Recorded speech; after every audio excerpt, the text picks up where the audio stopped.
Good afternoon, and welcome to our forum for the Richardson ISD Single-Member District 5 candidates. My name is Ellen Steger, and I am the League of Women Voters of Richardson president. The League of Women Voters is a nonpartisan, grassroots civic organization that encourages informed and active participation in government. The League works to increase understanding of major public policy issues and influences public policy through education and advocacy. Membership in the League is open to everyone. With over 100 years of experience, the League is one of America's oldest and most trusted civic nonprofit organizations. Election information for the Richardson ISD elections can be found on the League of Women Voters of Richardson website at www.lwvrichardson.org. The site is updated as new information becomes available. Nonpartisan printed voters' guides are available here today, and they are at all the public locations in Richardson. So you will find them at the Richardson Library, at the Richardson Heights Recreation Center, at the Richardson Senior Center, at Richardson Huffines Recreation Center, and the Dallas League, so LWV Dallas is responsible for the voters' guides in District 5, and that's the district that the forum is for right now. So they will have the voters' guides at the Forest Green Branch Library and also at the Audelia Road Branch Library. Our printed voters' guide is great, but even better is the League's online voters guide, because the online voters guide has asked 15 questions that these RISD candidates have answered. The 4 questions that are in the printed voters guide are included in those 15 questions found in the online guide. You'll find a QR code in your program, a link to the online voters guide, or you can go directly to vote411.org. The League did not edit any of the candidates' responses in the voters' guide, either online or in print. Many thanks to the Richardson League volunteers working tonight, including the greeters at the front door, the ushers getting your written questions to the screeners, the question screeners who are seated to my left, and the timekeepers who are seated in the front row. Many thanks to those who submitted questions to ask the candidates. We asked for questions on our Facebook page and other social media, and you responded. If you don't get your question asked tonight, it may be because we collected more questions than we will have time for, or it may be that your question is in the online voters guide. So don't forget to check that online voters guide or the printed voters guide. I guarantee that all questions that were submitted have been considered. Many thanks to the candidates, both for attending our forum this evening and for your willingness to serve. We wish each of you good luck. The moderator for the forum is Paul Velker. Mr. Velker was first elected to the Richardson City Council in 2013 and served as Richardson's mayor from 2015 through 2023. Mr. Velker is an executive in the technology industry. He has worked with companies like Hewlett-Packard, Ericsson, and several other companies, big and small. He currently works for Export Development Canada, Canada's credit agency, and is responsible for the digital technology sector in the United States. Professionally, Mr. Velker's service includes advisory board at Connect 5G and chairman of the advisory board at Trend Data, where he served as CEO. His community service has included past executive board director of North Central Texas Council of Governments, past board director, North Texas Regional Transportation Commission, past Texas Governor's IT Committee, Texas Workforce Commission, past chairman of the board, Richardson, Texas Chamber of Commerce, past ex officio board member of Tech Titans, past UTD Johnson School Industry Advisory Board Executive Committee, past board of directors, RISD Tomorrow Incorporated Foundation, and past president of his HOA. And after today, he can say he is a past moderator. Paul and his wife, Chris, both graduated from William Penn University and have lived in Richardson for over 30 years and have an adult son. So I give it over to Paul Velker. Thank you. Yes, I want to thank the, thanks. I want to thank the league for adding to my resume. It is an honor to do this. I appreciate being on the other side of this podium versus sitting where these people are. I want to start by saying, everyone, please silence your cell phones and other devices. Flash photography is not allowed during the forum, as it is a distraction to the candidates. Prior to today, each candidate agreed to abide by the forum's ground rules. These rules include showing respect to each other at all times. Candidates have agreed to not interrupt one another, nor talk over the other. They had agreed to refrain from personal attacks or charges. Audience, please refrain from applause or any other form of support or opposition to any candidate. The purpose of a forum is to hear what the candidates have to say. So please, let's give them as much time as possible to say and save your applause until the end of the program. Besides the RSD Board of Trustee races, you may have other items on your ballot, such as city council elections. Regarding only to the RSD race today, you must live in RSD Single-Member District 5 in order to vote in the District 5 election. The District 2 and District 4 seats will also appear on the ballot, but only those of voters who live in those districts. The District 4 race is uncontested. District 2 race is contested, and a candidate forum for that race will be held today at 2:30. There's a map in the foyer that shows the boundaries of the 5 RSD single-member districts. All questions will be asked of both candidates. We will rotate the order in which the candidates answer the questions. Candidates are seated on stage in order of their names appearing on the ballot. To introduce the candidates in ballot order, for District 5, position 1, Christina Naira.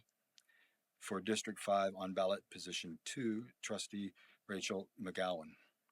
In lieu of an opening statement, each candidate submitted a short biography in which was printed and handed out when you entered the auditorium. Candidates, you have 1.5 minutes to answer each question. We will begin with a single-member district candidate in ballot position 1, Ms. Nerio.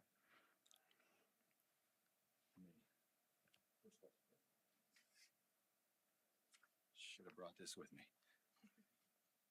What one issue do you believe will most impact the families in the geographic area you represent over the next 3 years?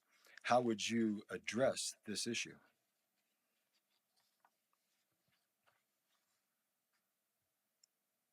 Can you repeat the question again? What one issue do you believe will most impact the families in the geographic area you represent over the next 3 years? How would you address this issue?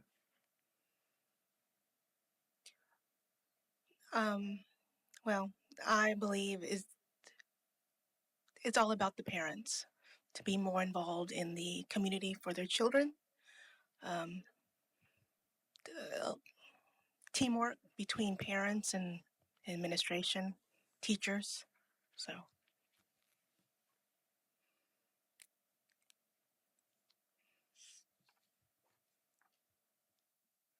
Okay. So, Ms. McGowan, would you like me to repeat? No, thank you for the question. With today's climate, and since this is a school board election, I think there are many issues that are really important that families are going to face with today's challenges. However, again, since it is a school board election, I'm going to focus on teacher retention in our district. It is key and very, very important that we focus on the main thing, and that's keeping the best people in place to educate our kids, giving them the best opportunity possible. And I will continue to fight for teacher retention, whether that's increasing salaries and our benefits packages that we offer our teachers and how we recruit those teachers. And I am committed to that challenge every single day. Thank you. Ms. McGowan, we're going to come back to you for the second question. Given the ongoing budget difficulties, how would you prioritize and advocate for sustainable financial solutions?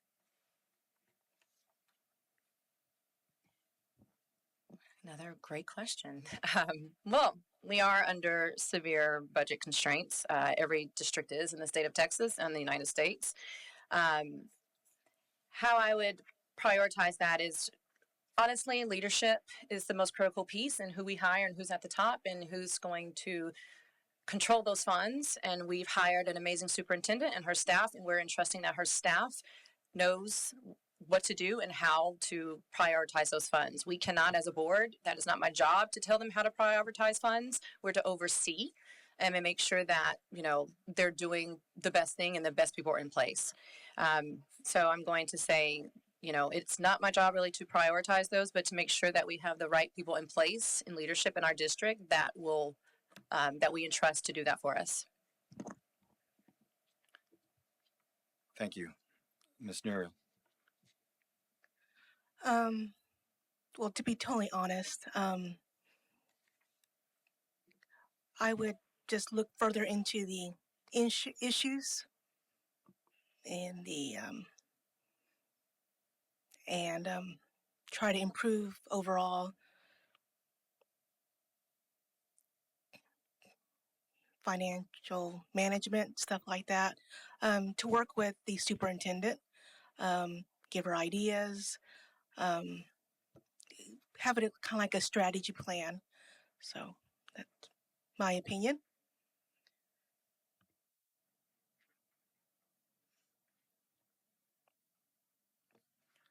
Thank you. Ms. Neria, with enrollment being an issue, what can you do to ensure our district is attractive to young families? Should RISD allow transfers of students from neighboring school districts? I disagree with that. I would promote more families to move in the district, to live in the district,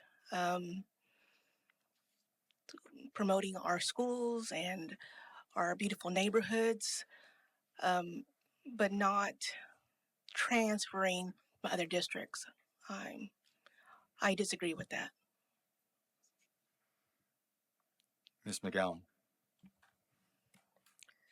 Can you repeat the question one more time, please? With enrollment being an issue, what can you do to ensure our district is attractive to young families? Should RISD allow transfers of students from neighboring school districts? I do agree with this concept. However, we, as a board, we did charge the superintendent to put a committee together this year for the budget steering committee, and they came back with some recommendations. One of those recommendations were to look at this concept.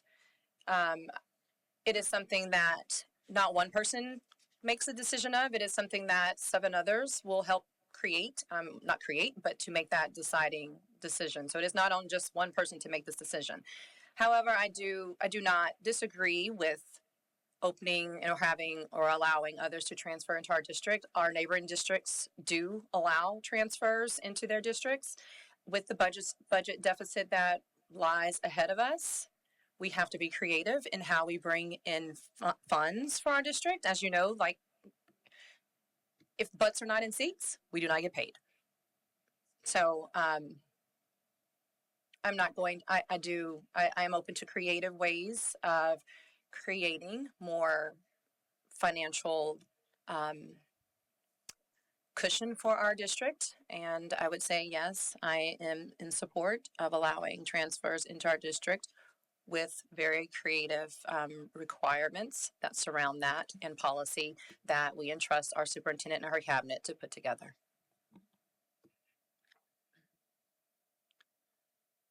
Back to you, Ms. McGowan. What changes, if any, are needed in Richardson ISD's recruiting process in order to attract good teachers? If no changes are needed, why not? I think there's always room for improvement in everything we do. I know that our recruiting department goes to colleges, they go to career events where they're, trying to recruit teachers to come into our district and be a part of the family here. And I think we as a board, we've discussed how important it is for us to have a very diverse group of employees in our district and teachers in our classrooms. So it is one of the things that the board cares deeply about is recruiting.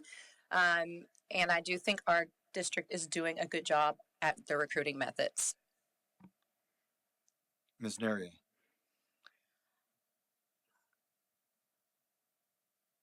I think teachers should have more training and more hands-on, one-on-one with our students.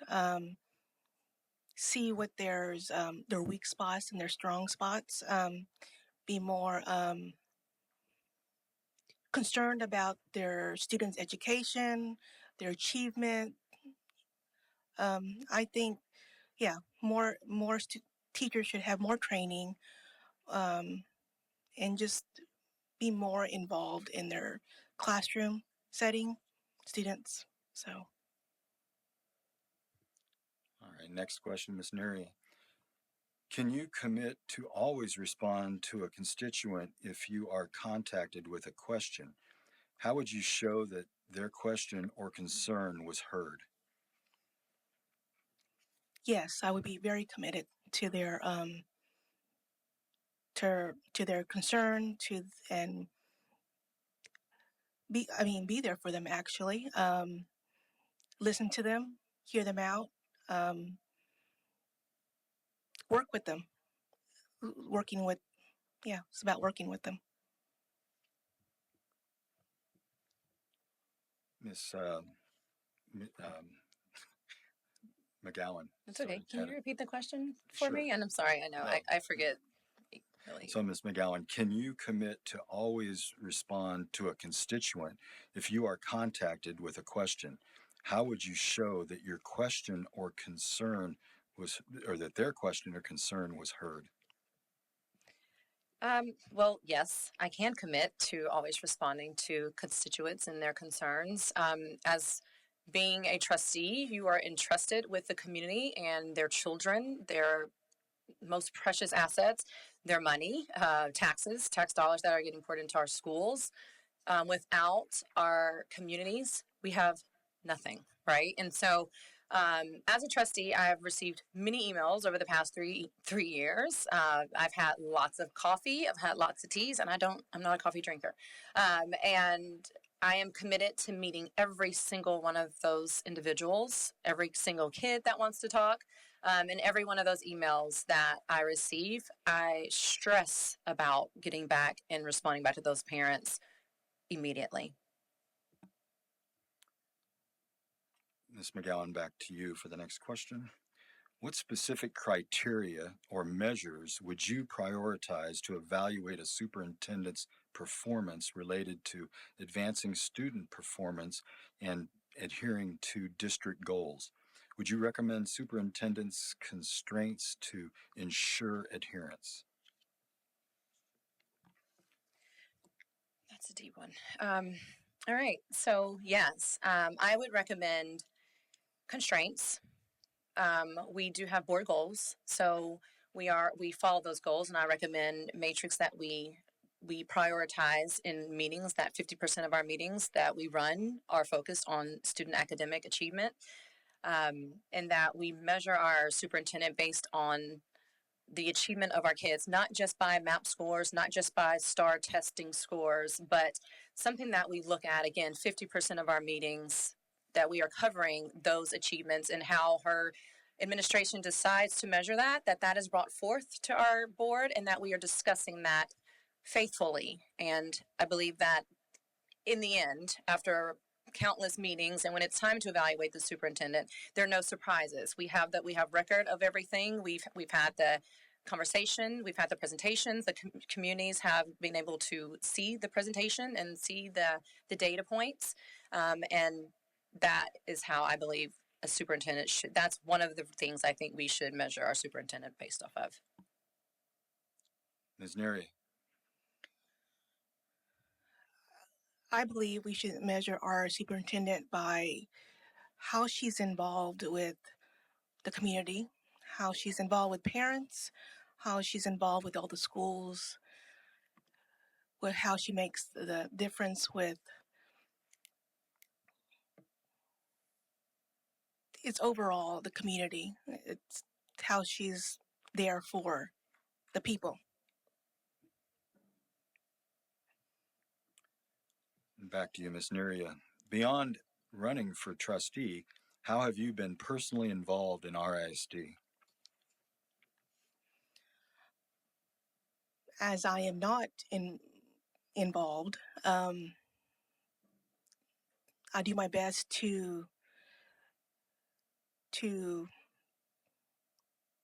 I guess you could say get my opinion out of certain things, what my concerns are.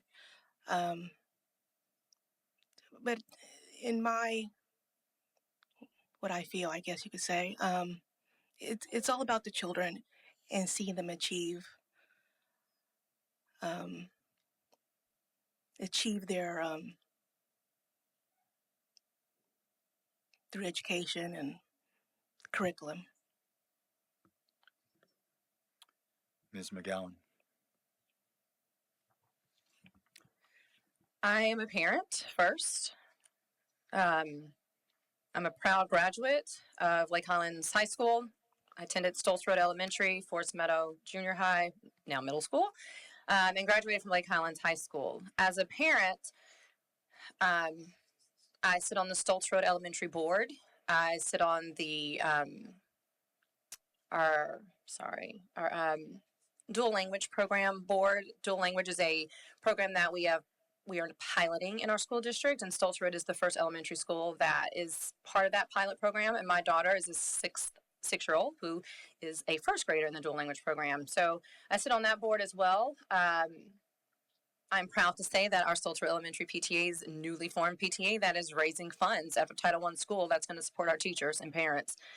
Finally, in our district, I sit on the Lake Highlands Band board. My son is a percussionist at Lake Highlands High School. And again, Lake Highlands, just like all of our schools, deal with deficit issues, and the band needs money, right? So I sit on that board as well and helping support that.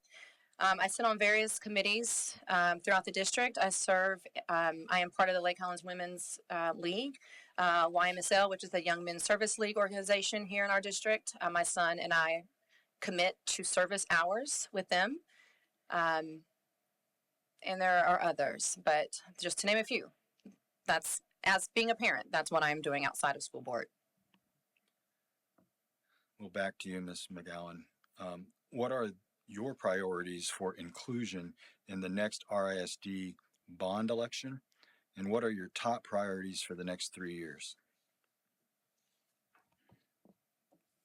So as part of priorities for to ensure inclusion for the bond is to we have a bond steering committee that has met now for the first time. I think March 30th is they met.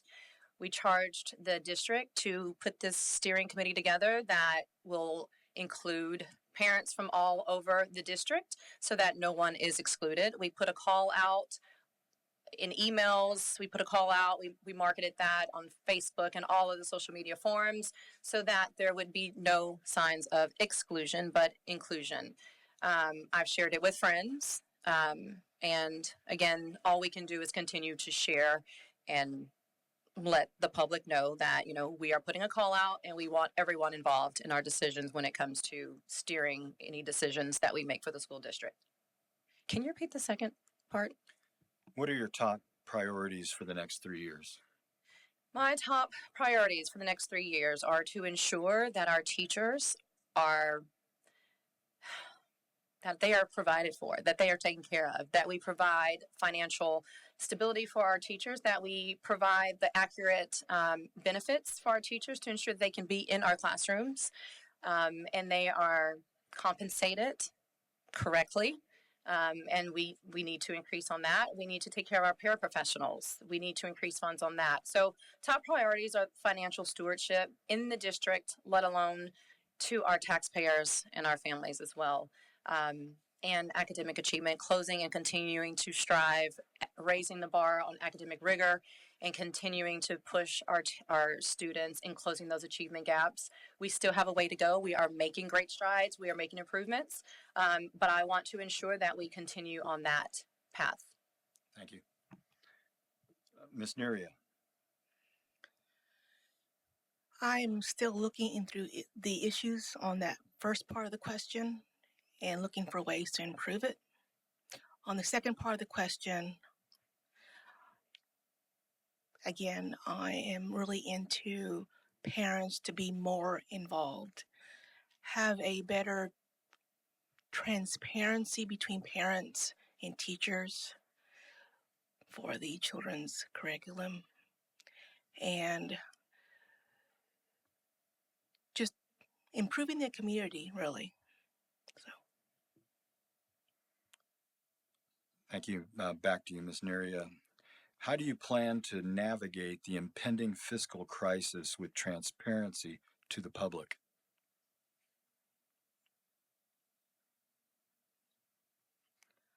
I am looking into that issue and will have seeking ways to improve it. Ms. McGowan. Well, I would like, as stated before, I'd like to charge our lawmakers and legislators to be a part of the ISDs in our district, in our state. I'd like to charge our legislators to come and join us, come to the board meetings, sit in and listen to the deficit issues that our school districts are having. I would like to continue to encourage public members and community members to reach out to their legislative representatives to continue to push for accurate funding for school districts so that we can educate children and children that cannot afford public school or private school education. Again, part of the process in bringing public along is to keep them informed, keep things very transparent in our board meetings, and bring them along and continue to encourage them to come along, come to the meetings, be a part of the process so that you know what is happening and there are no surprises when it comes to financial cliffs that we are falling off of. Back to you, Ms. McGowan. What is your stance on restricting inappropriate books, examples being sexually explicit, pornography, etc., in the RSD schools? Again, I am a parent first. I have a 17-year-old now, and I have a 6-year-old. And by no form or fashion do I want my kids to my 6-year-old in particularly, right? In no way do I want her to walk into a library and come home with a book full of pornography. That is not the mission of parents. It's not the mission of any board members that represent our ISD today. I would say that we have a robust policy on books and inappropriate books, and I believe policy works. We create policies so that there are guidelines for parents, there are guidelines for teachers to follow. If they don't follow the process, they don't follow the policy, what can we do, right? We don't know what we don't know. There are things that have been in libraries for years, right? And everyone, no one's reading every single book that's been in the library maybe over years. However, if there's something that a parent or a child or a teacher comes across, there's a process, there's a policy to follow. We can do something about what we know about again. Ms. Neria. I disagree with it. I don't think there should be inappropriate books. Again, parents should be more involved in their children's education, should be there to see what their children are reading. You know, even the books even the books that the kids go select, getting more involved. Ask them what you're reading there, what you get from the library. It's very simple. Ms. Nerio, what do you see as the benefit and drawbacks of expanding the use of lockable cell phone pouches throughout the district? Could you repeat the question? What do you see as the benefits and drawbacks of expanding the use of lockable cell phone pouches throughout the district? I believe there should be lockable pouches for the children's cell phones. They don't need to be in the classrooms. I mean, we didn't have them years ago. We didn't have cell phones years ago. We can go back to simple times. No cell phones around. So yes, I agree to have lockable pouches for these cell phones, these student cell phones. Ms. McGowan.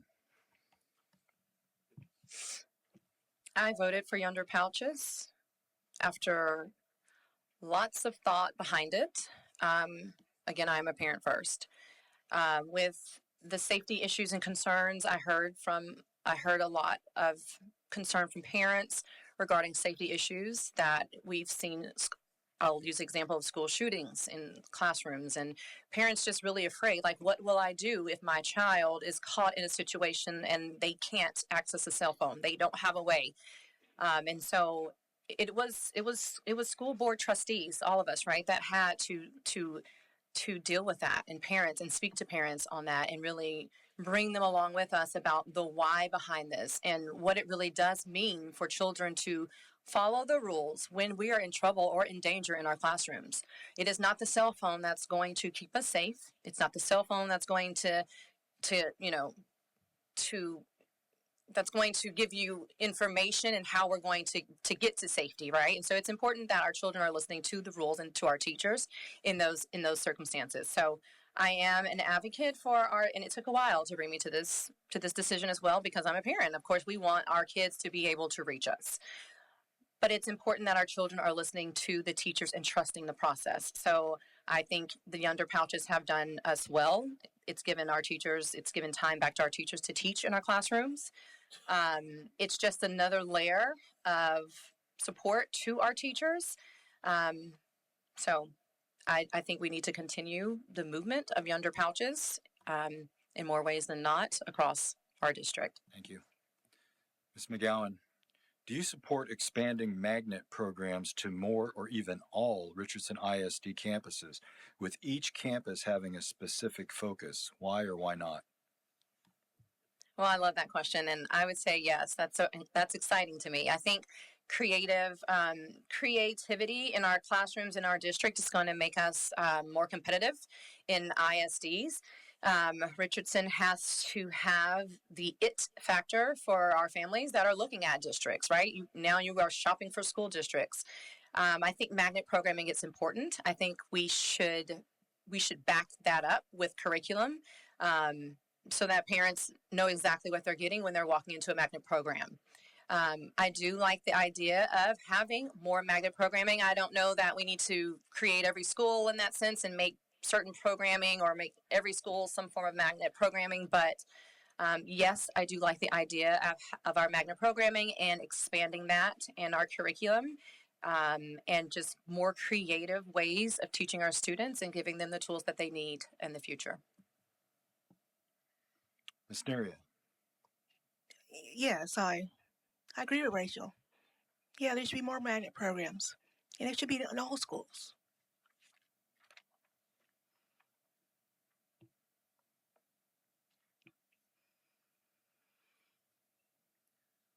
This will be our last question. How do you foresee RISD might be impacted in the current move to eliminate the Federal Department of Education? How will you advocate at the state level to ensure the federal dollars will continue to flow to our ISD? That's for Ms. Neria.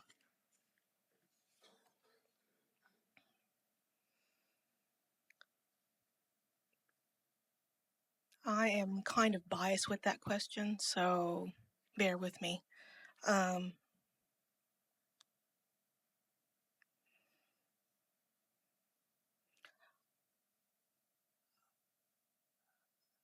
I think we should minimize the federal program to our schools, and keep our schools,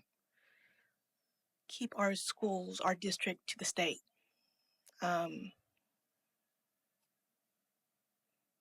So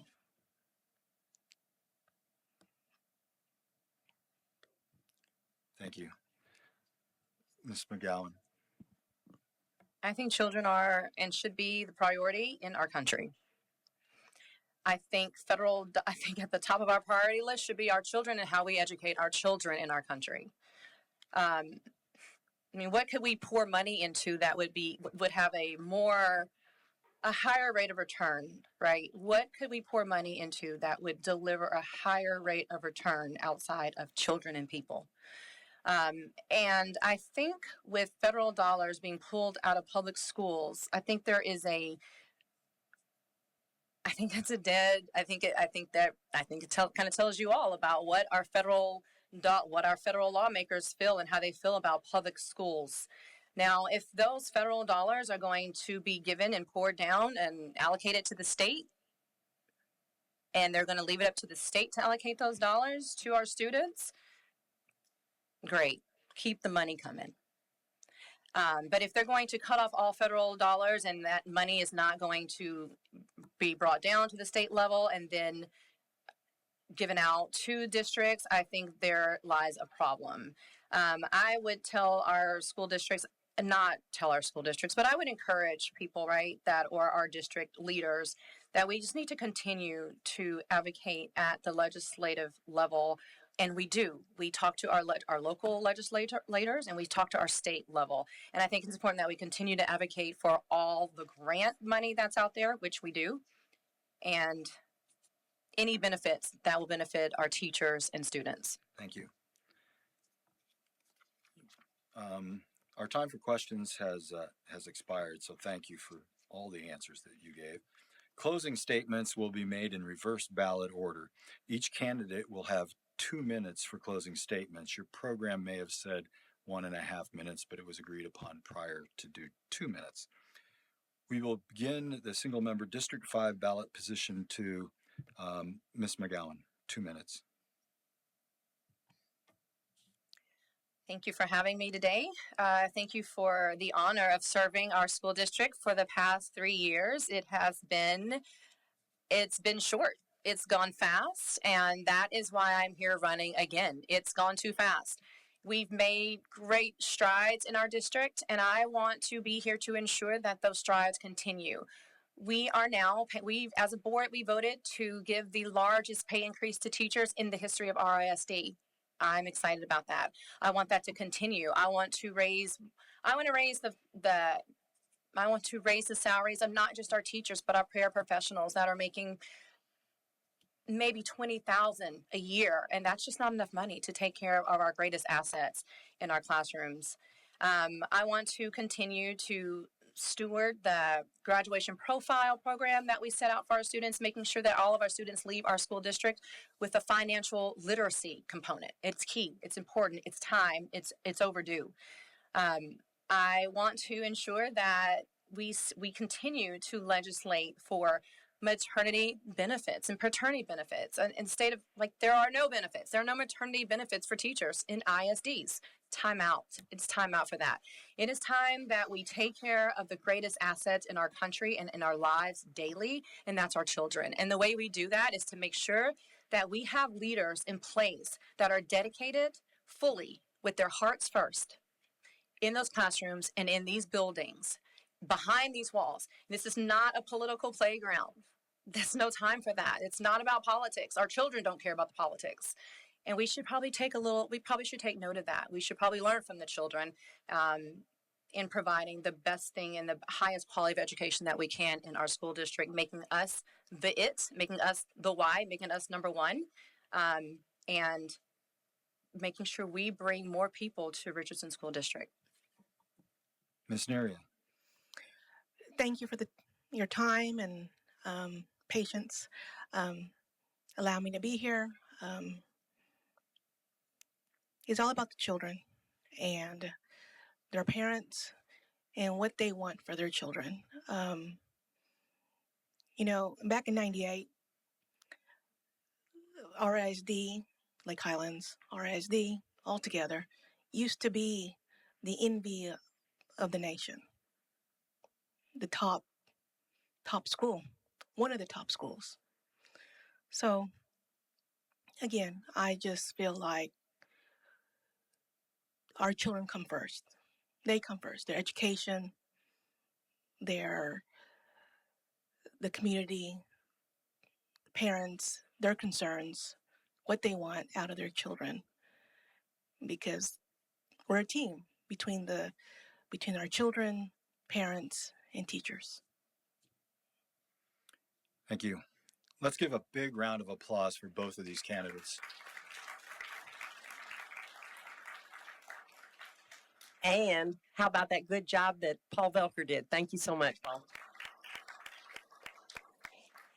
Besides the candidates who are here, I've noticed a couple of current RISD trustees who came in, and I want to introduce them. We have Debbie Renteria in the back, and we have Regina Harris. And we have an longtime trustee, Lynette Greenhaw, is here. Audience, thank you so much for braving this weather. I know it's been a terrible day to get out. And for your attention to the candidates, remember, your vote only counts if you vote. 3 years ago, only a little over 5,800 people voted in the Richardson ISD District 5 election. Early voting is April 22nd to the 29th. Election day is May 3rd. See you at the polls. Thank you so much.